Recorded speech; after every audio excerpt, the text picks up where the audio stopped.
2017 East semifinals of our NMA Leadership Speech Contest. This is a highlight of the weekend, and I'd like to say hello again to members and welcome our guests. For visitors that may not know me, I am Kathy Spatz, the 2016 NMA National Treasurer from the Columbus Public Service Chapter in Columbus, Ohio. I am honored today to serve as the MC for our extraordinary speech contest.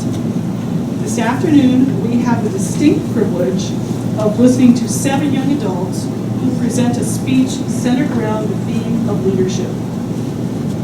It will be interesting, as always, to hear what leadership means to them and their descriptions of the pathways intertwined into leadership. Each speaker will surprise you in their approach, yet they will all lift your spirits and, quite frankly, make you proud. Just a few words about the contest and some of its rules. You are asked not, and I will repeat, not, to applaud after each speaker. We know that it's very difficult, very unnatural, but this is going to allow the judges 1.5 to 2 minutes to be able to concentrate while scoring the contestants. The speakers have been advised of this procedure and will be expecting this period of time so that the silence can be pretty effective. At the conclusion of the contest, and after we've dismissed the judges to complete their scoring, all the speakers will come back in and we'll have time to introduce them. A reminder that no flash photography is permitted during the contest itself. There will be ample time for those photographs to be taken after the contest. In addition, may I ask everyone, please turn off their cell phones. And if you're like me, you kind of think they are, but you may need to double check. So if you would please indulge me and check to make sure that they're either off or on silent in some way.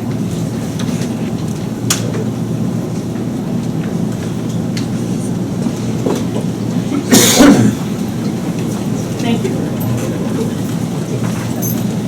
At this time, let me share some basic information about the rules. The presentations by our contestants will be in A, B, C order. There are 7 of them, so we'll go through G, just so everybody kind of gets on the same page here. Because the speakers were assigned a letter during the preliminaries, so they have already determined what order they're going to come and present. The speeches are not to exceed 6 minutes. They are not to be less than 4 minutes. Judging is being done by the selected group of local area professionals who have actually presented and have a great deal of experience themselves. They're involved in various community events and organizations, such as Toastmasters International. Each judge is highly skilled and experienced in the art of being, that is being practiced here today. Some of us have it. Each judge will submit a separate score for all participants. The contest director will tally the scores submitted by the judges for each contestant, and the decision of the judges will be final. Our judges will be introduced at the end, so we'll get a lot more detail about each one of these individuals that are volunteering their time today. The NMA Speech Contest has 4 primary purposes. The first purpose is to promote a better understanding and awareness by high school students of the attributes of leadership. The second purpose of the contest is to involve youth in researching, writing, and delivering a speech on leadership. The third purpose is to provide our students with an incentive to develop those communication skills that are so vital in a contemporary workplace. And finally, the fourth purpose is to reward the winning students to financially help them further their formal education. Ladies and gentlemen, we're ready for contestant A.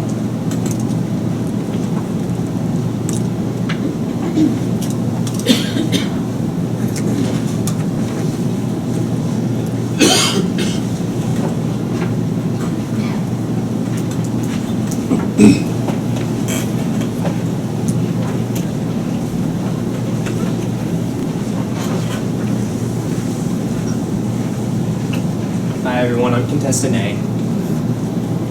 All right? Recently, I was searching the web and I came across this article that was on how leaders find opportunities and failure. Now, this caught my attention. I've always known that leaders make mistakes, but I never really thought about the implications of this. As I read through the article, I came across a section that was devoted to quotes by great men and women alike. One of the first quotes I read was by George Bernard Shaw, who said, "A life made making mistakes is not only more honorable, but it is more useful than a life doing nothing." This gave me a new perspective on what exactly it meant to be a great leader. But the quotes that followed changed my opinion altogether. Albert Einstein said, "Anyone who has not made a mistake has never tried anything new." Gandhi once said, "Freedom is not worth having if it does not include the freedom to make mistakes." Even Cicero, a powerful Roman leader who was known for his great oratory skills, said, quote, "It must not be said that every mistake is a foolish one." This led me to the conclusion. Leaders are not just known because of their successes. They are also known because of their ability to overcome obstacles, adversity, and failure. George Washington is commonly referred to as the father of his country, a title which first appeared in paper in 1778. Now, George Washington did a lot of incredible things for this country, including making this country possible in the first place. But he was not without fault.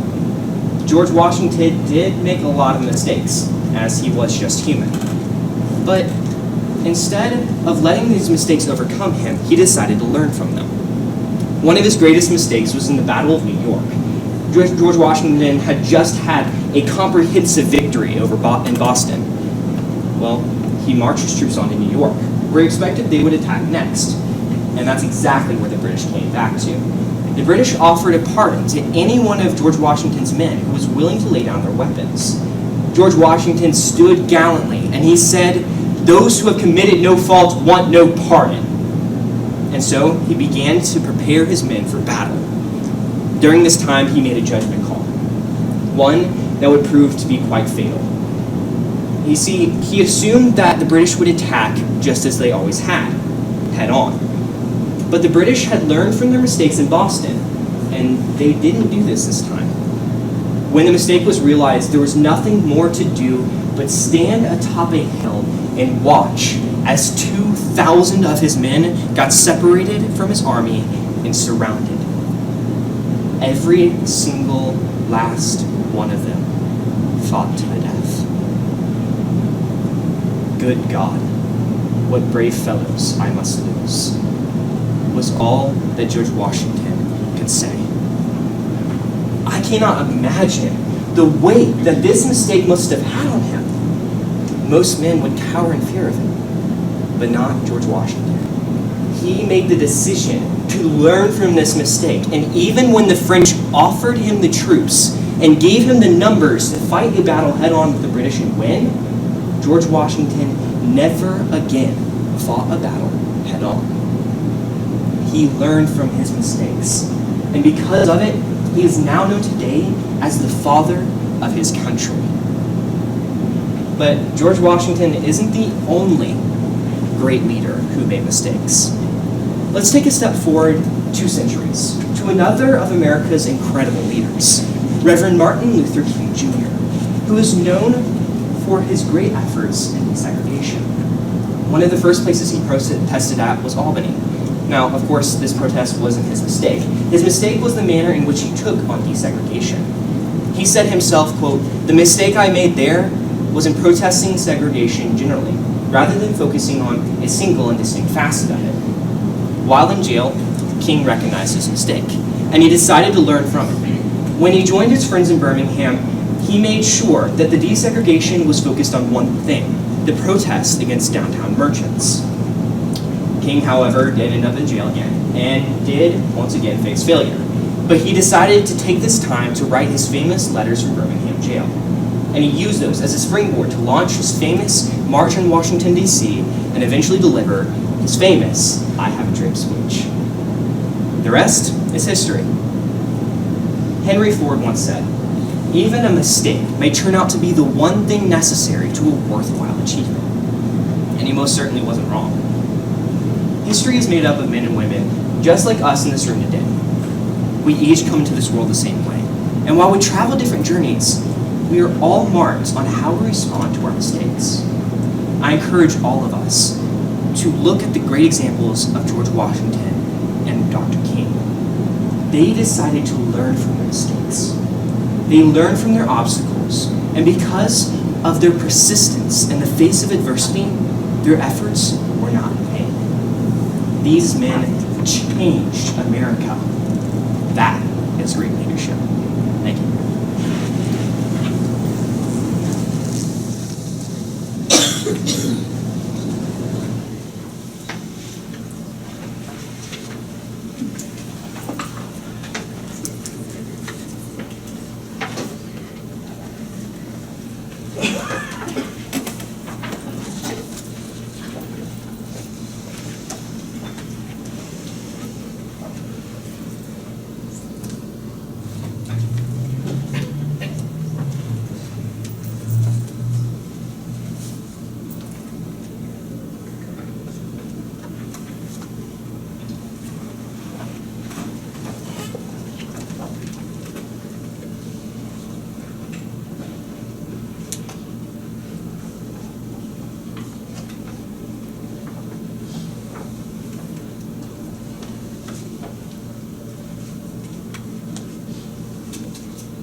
And now we're ready for contestant B.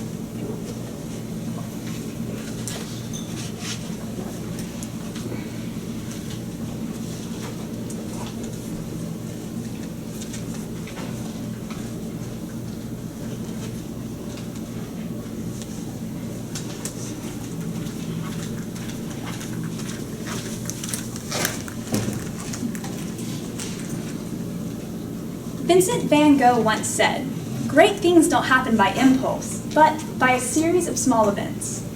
Giving just a day of your time makes an incredible amount of difference in your community.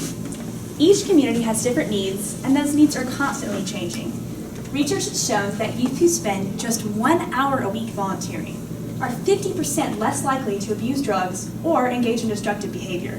They are more likely to do well in school and continue volunteering as adults. We as youth have so much to offer if we would just get out and give back.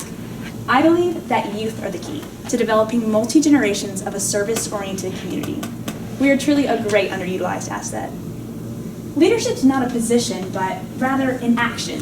You don't have to be the elected president of their student body or the National Honor Society to serve as a leader for other students. Any student who performs a simple task, such as sitting with a new student at lunch, is showing massive leadership potential. Throughout high school, I've had the opportunity to attend many leadership conferences as an officer in different organizations. At these conferences, I've definitely grown as a leader, as have my peers, by listening to powerful keynote speakers and networking with other student leaders.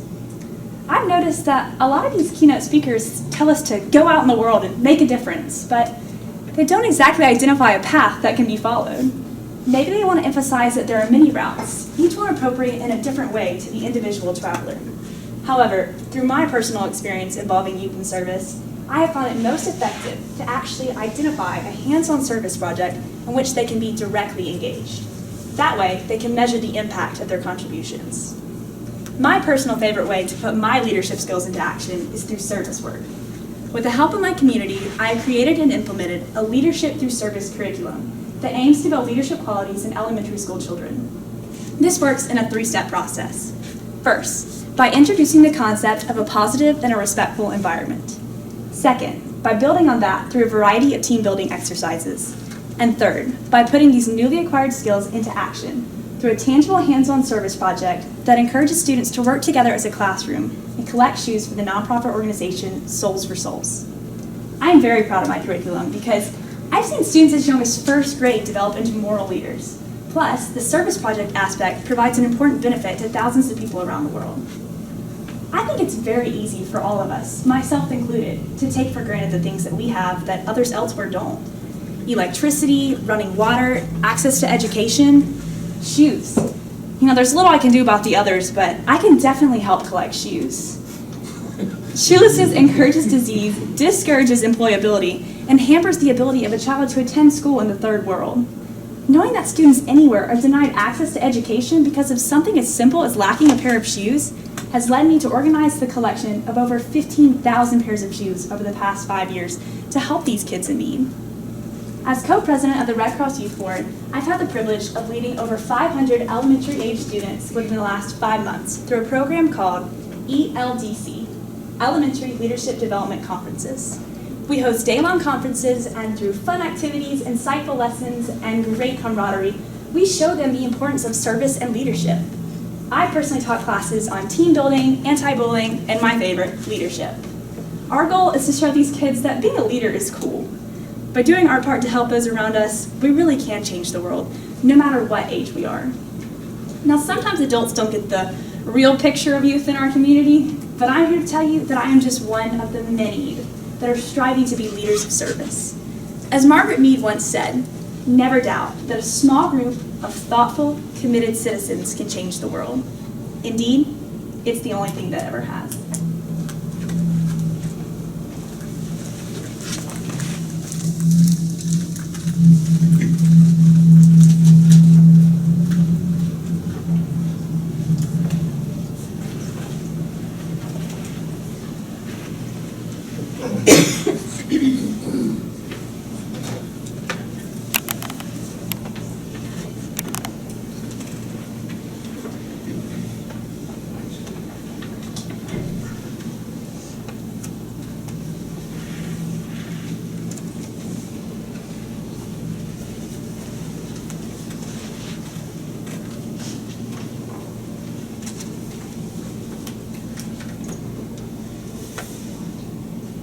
And now contestant C.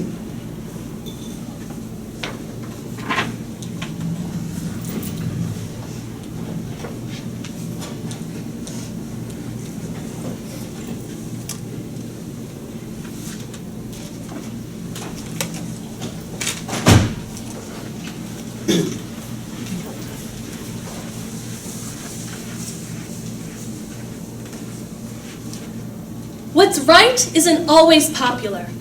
What's popular isn't always right. These words were prominently displayed on a poster in my school's music room. There was also a school of fish on the poster. All but one were swimming downward into a dark abyss. A single fish was swimming up toward the light. Now, being a typical first grader, I only really focused on the pretty colors of the poster. I hardly contemplated the words. After all, it was my first day of school. I was mainly interested in making new friends and having fun. But as the year progressed, the words on the poster began to intrigue me. What's right isn't always popular. What's popular isn't always right. What did that mean? Why wasn't that fish following all the others? Why was it all alone? Who was swimming in the right direction? The school of fish or the solitary fish? 7 years later, I discovered the answer.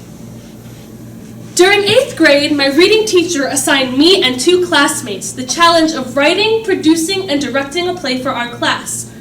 All 3 of us were honored that she trusted us to make proper and responsible decisions. After the tireless hours of effort that we put into writing the script, I thought that directing the play would be a breeze. I was completely wrong. We scheduled rehearsals during recess, but attendance was poor. And when the cast did show up, there were complaints about rehearsal times and assigned roles. No one was listening, cooperating, or seemed to care. I felt defeated. I began to lose my temper and resorted to yelling, which turned the cast off even more. The play was on the verge of being canceled. As I lay on my bed after a frustrating day of rehearsal, I couldn't help but feel that I was doing something wrong. But what was it? I had tried everything. Enthusiasm wasn't helping, harsh words backfired, bribery did more harm than good. I was baffled. But as I lay there, a simple quote emerged from my memory. What's right isn't always popular. What's popular isn't always right. I sat up, suddenly understanding what I had been missing the whole time. I now understood that I was the one to blame. Yelling and bribery weren't going to solve anything, not if I planned on being an effective leader. I realized that if this play was to succeed, we would have to make decisions that would not be popular with our cast. we'd have to emulate the lone fish who was swimming the right way, toward the light. The next day, we kindly dismissed those who had no interest in the play. My co-directors and I cracked down on goofing up and lengthened rehearsal time without losing our tempers. Although we were labeled as no fun and mean, we pressed onward.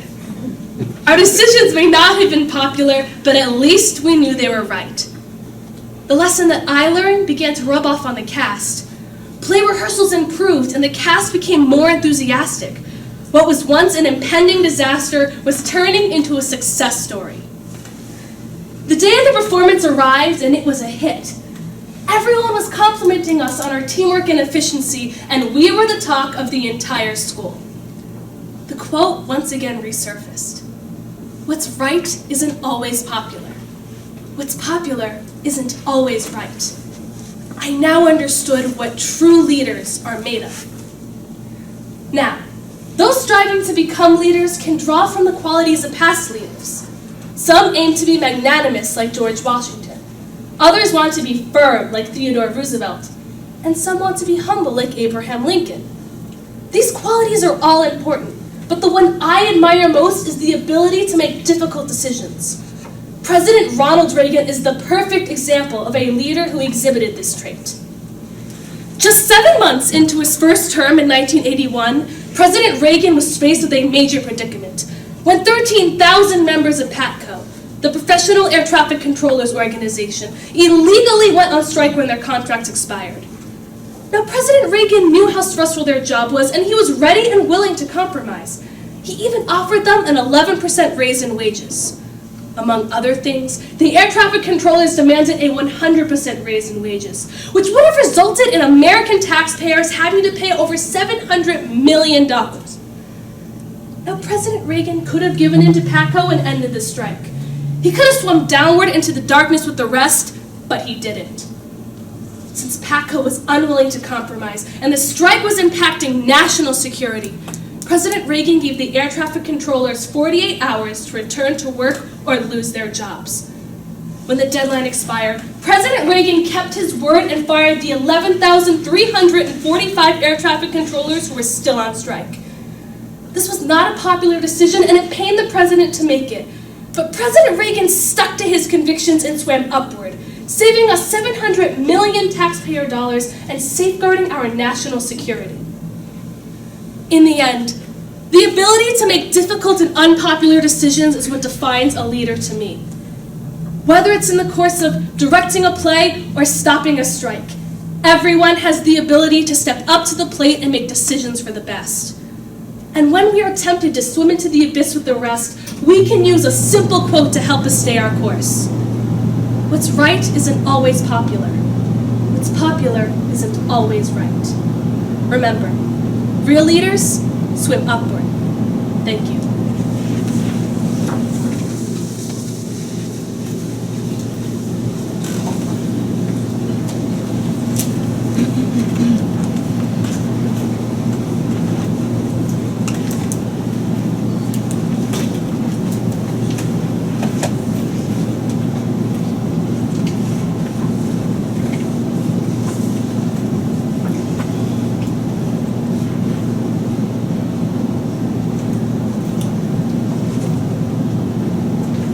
NMA's Leadership Speech Contest is the outgrowth of local essay and speech contests sponsored by various NMA chapters over many years. It began as a grassroots program in the southeastern area of the United States. The first national contest was held in 1988. Since then, the program has continued to evolve and grow. In the early 1990s, the NMA Educational Foundation conducted corporate chapter and individual fundraising to help support the cost of the contest at the national level. Most NMA chapters and councils have their own fundraising activities to help pay for prize money and other contest expenses. In 2016, we are once again encouraging chapters, councils, and especially NMA members to consider tax-deductible contribution to the foundation earmarked for the speech contest. Information on becoming a speech contest donor can be found on the website and also in the training booklet you received Wednesday as you registered. The speech contest is open to students from the 9th to the 12th grade. It is based on 4 levels of competition. First is the chapter level, where students compete against other local contestants for prizes supplied by our national NMA Chapters. The second level is the council competition. This includes the first place winners from various chapters in a particular geographical area that comprise an NMA council.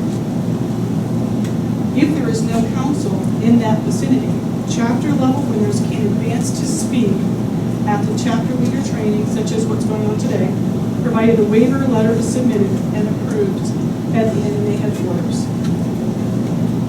At this time, may I present Contestant D.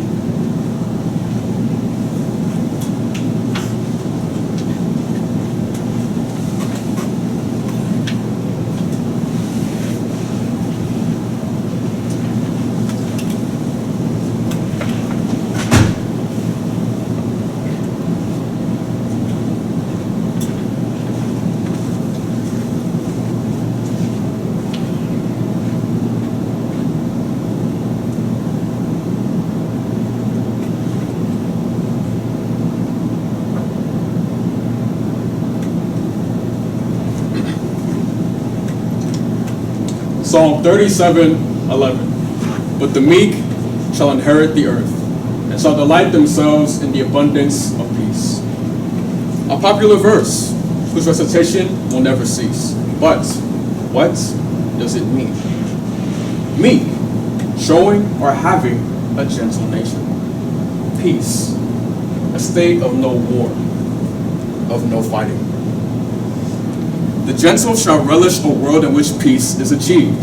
They shall lead the world to a time when strife and wars cease. Yet such peace is not attained simply or with ease. After years spent by those who saw equality seem victorious, we realized that our current struggles are the same, only more notorious. From a kingly stand to a bland statement. From exceptional breakthroughs of the past to a bitter, dark tomorrow road. We've no love from those who swore to protect and serve. Violence.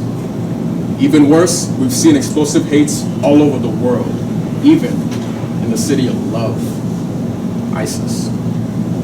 How can we expect to heal the world and expel hate when still within our borders so many remain irate? There are those who wish to make the United States of America great again, but fail to see that doing so takes the brotherhood of all people, of all men. True leadership does not come from isolation and fear, but rather love, compassion, and a goal that is clear. Even when admiring the splendor and royalty of the motherland, we neglect establishing unity between the native and those taken away by foreign hands. How can we expect an end to social division when there is no end to our self-imposed ostracism? From Kunta Kinte to Nelson Mandela, we can all see that freedom is not free. That cost cannot be paid, however, by trying to sever ourselves from our family tree. For it took the leadership and solidarity of a few to ensure that we can see and achieve all that we can be. We cannot prosper as one if we maintain our exclusion of some. They say that all lives matter, and while this is true, Black lives sure do matter too. This is not said in an attempt to uplift the light of the darker brother above the others, but rather to ensure that the world knows that we are equal, neither above nor below another. We as a people cannot demand respect from others if we do not respect ourselves. We cannot stand to lead and change the world if we live our lives in ignorance as slaves to the drugs, alcohol, and guns on the shelves. The pioneers of freedom were not martyred in vain. They did not die to see us waste what they worked so hard to gain. As we advance and achieve much, more work ever remains. for we have not completed the task of ensuring for our posterity their success or even their lives. We still so much to change. If we are to ensure our prosperity, we must be meek, gentle, and loving. If such a method of life requires steadfast faith and no escape, no running. If the meek are to inherit this land, there's so much pain to overcome. If we are to be one people and one race, there is certainly more progress to be won. If we are to pave a road to change that lasts, we must lead with the passion of trailblazers from the past. If we are to stand and make a difference, we cannot stand idly by and complain while we let our efforts fall to irrelevance. For it is through the leadership and unity of us all that we can diminish the influence of hate and fear with benevolence. So, amidst the hate, amidst the turmoil, amidst the chatter, how will you show that you're Black, you're Asian, you're Latino, or you're white? Life matters. Thank you.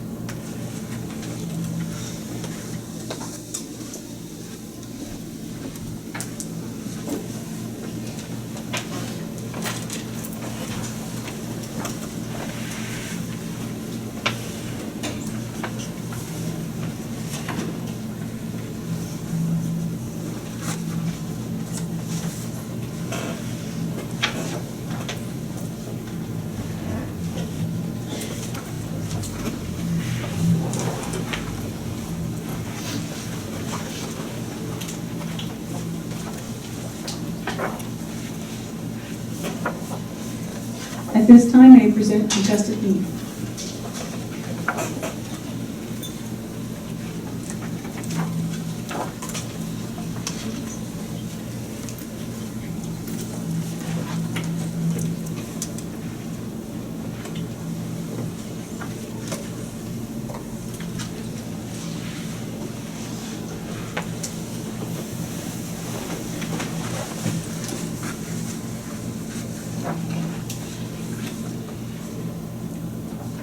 I could stand here for 6 minutes giving you a stereotypical speech on leadership. I could find countless examples to support the already well-established idea that a leader is someone at the front of a movement, someone who leads through actions rather than words, someone who inspires others to greatness. I could throw out names like Moses, George Washington, Abraham Lincoln, or more recently, Bill Gates or Sam Walton. However, while these men were indeed leaders who accomplished many great things, I am resolute in my belief that none of these men were the kind of ideal leader the world needs today. The ideal leader for today is one who can play golf on the weekend. Now, you may think that just sounds ridiculous, and that I have no idea what I'm talking about. But when I'm finished here, I'm confident you will agree with me. The ideal leader is one who can play golf on the weekend. Sounds silly, right? Except there's a deeper meaning behind this statement. Simply put, the ideal leader is one who renders him or herself obsolete. Allow me to bring to your attention the teacher-student relationship. In the most effective teaching, the teacher does not always loom over the student, casting a shadow that can never be overcome. Rather, an effective teacher is one who guides the student in a way which will allow the student, in fact, encourage the student to surpass the teacher. The teacher was necessary in the beginning, but by the end, the student reaches a state of autonomy and can in turn teach others, creating a never-ending string of success and improvement as each generation is encouraged to surpass the generation that came before. But how does this principle apply to businesses? The perfect company is one that can run without constant supervision from a leader. How is this accomplished? The ideal leader can't do everything themselves, nor can they simply tell others to get results. The ideal leader must be a perfect mix of the two. They must know when to guide by example and when to show others what needs to be done, but they must also know when to allow their subordinates to handle situations themselves to develop their own leadership abilities. Eventually, The ideal leader will provide more and more opportunities for the subordinates to handle themselves. And finally, the business will reach that state of autonomy, where every man and woman of the workforce is capable of navigating any situation. When employees solve problems, they're committed to seeing their solutions work. The beauty of this plan is that the workers who were once being guided can in turn guide others and help them reach that state of autonomy. When all goes according to plan, we know what the original leader is doing, right? He's playing golf, securing the knowledge that his company no longer needs him to be successful because he has a business full of committed, passionate worker leaders. Ultimately, I believe our great nation could benefit from the leaders should be golfers approach to leadership.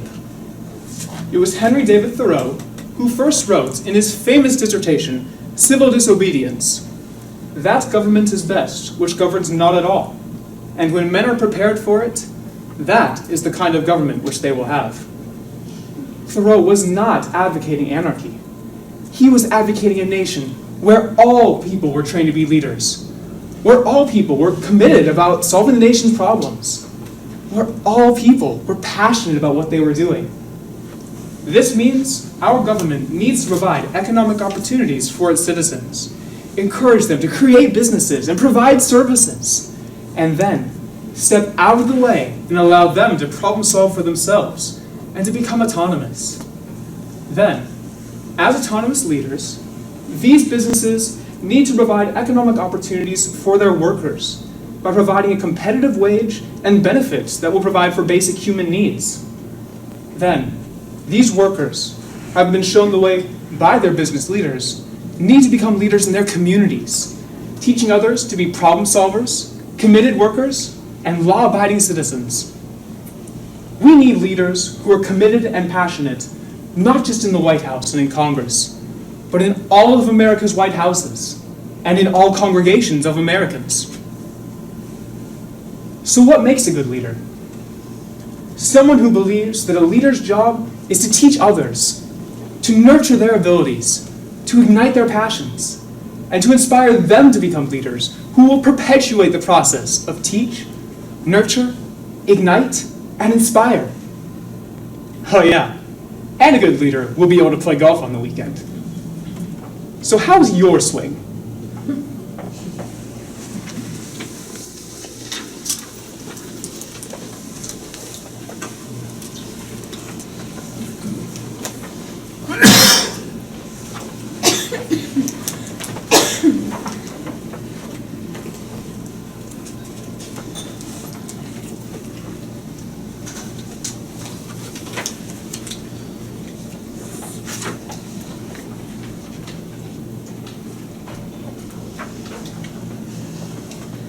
We're at the third level of competition today. The first place prize is $1,000 cash, and the second place prize is $500 cash. First and second place winners will represent the East, South, and Central chapters of the 2016 National Conference this September in New Orleans. The prizes at the final or national level of competition are first place cash prize of $4,000, and the second place cash prize of $1,000. Third and fourth place winners will each receive $500 cash. I hope you're planning to join us in September 9th and 10th in New Orleans so that you can see the next level of contestants. It's even better than this, and this is pretty phenomenal. At this time, may I present contestant Patty.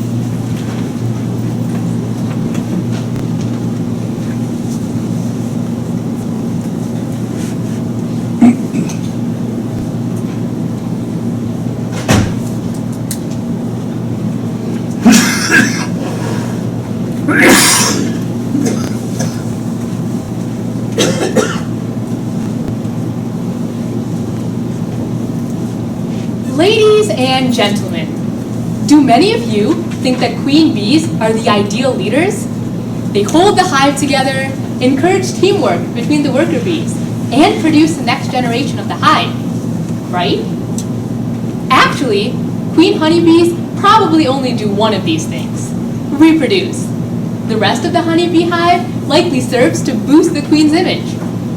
This complex social order of honeybees has allowed them to evolve for thousands of years, and it greatly models our own social structure.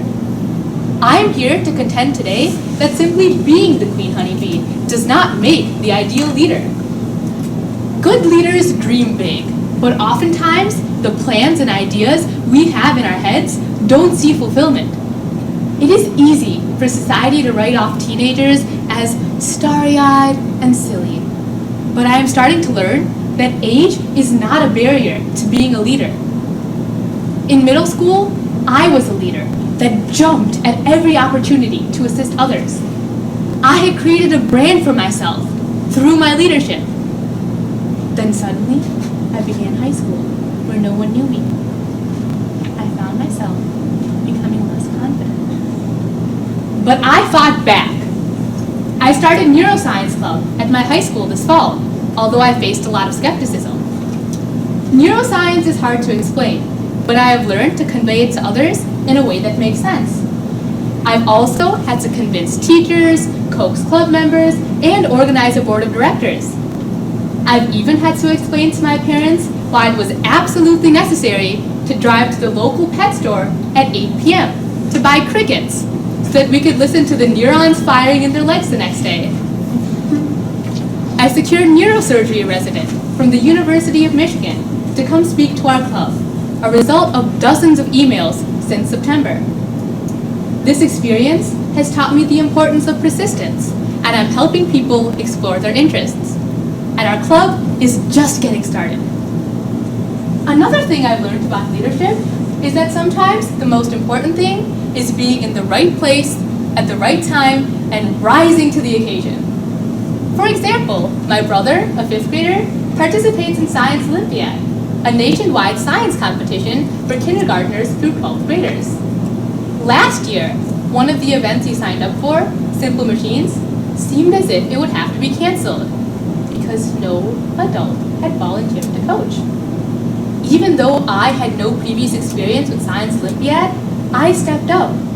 I designed projects, presentations, labs, activities, anything to connect with a room full of 7 through 10-year-olds and help them develop a love for learning, regardless of the results of the competition. Initially, many parents felt I was incapable of creating a competition-ready team. However, my brother's team won 3rd place at their local competition. The most rewarding part of the experience for me was when the students came up to me on the last day of class and told me how much of an impact I had made on them. It was as much a learning opportunity for me as it was for them. Being a leader also means being willing to step out of your comfort zone and convincing others of your ideas. Last year was my first year participating in Model United Nations. Yet there I was on the night before our first competition, eating cold pizza and typing up my research paper as the senior members in my room slumbered peacefully. Model United Nations teaches you that it is all about finding the right balance. You must present your ideas, but be also willing to listen to the others' ideas as well. In addition, you must present the opinions of your country first, putting aside your personal beliefs. This conference has helped me gain the skills required to be successful at my future conferences. Leaders are not born through destiny. They are born through the decisions we make. Every queen honeybee is surrounded by a whole hive of workers that serve her and work to ensure that their society functions smoothly. A good leader realizes the vitality of listening to others, the importance of putting the mission before oneself, and effecting change by beginning with the smallest of ripples. Through hard work and persistence, I was able to rally a group of strangers around a cause I believed in and create a shared vision. And we created amazing results, whether in Neuroscience Club, Science Olympiad, or Model United Nations. Most significantly, we must all acknowledge the importance of changing our perception and seeing ourselves as the heroes and leaders we can undoubtedly become. I challenge you to find the leaders within yourselves. It is not enough to simply be the queen. You must be the leader as well. Thank you.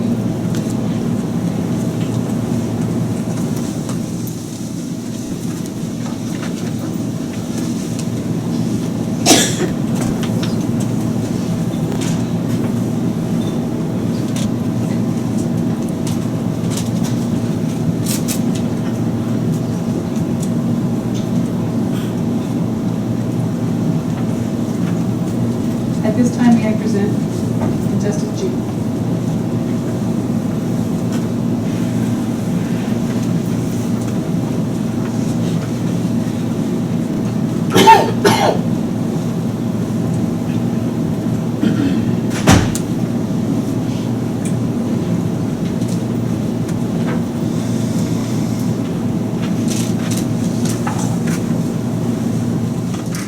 Now, what makes a good leader? Is it the solid student who studies intensely and consistently to make excellent grades? Is it the courageous individual who shakes off fear to stand up to an enemy? Better yet, is it the man who is fired from his own company only to come back with bigger and better strategies? Picture this. You're in your childhood, you've just finished supper, and are anxiously waiting to sit down with your mom to listen to your bedtime story. Now, after storytelling, you get ready for bed and are having the best dream any kid could have. When suddenly that dream is interrupted by a loud banging on the front door.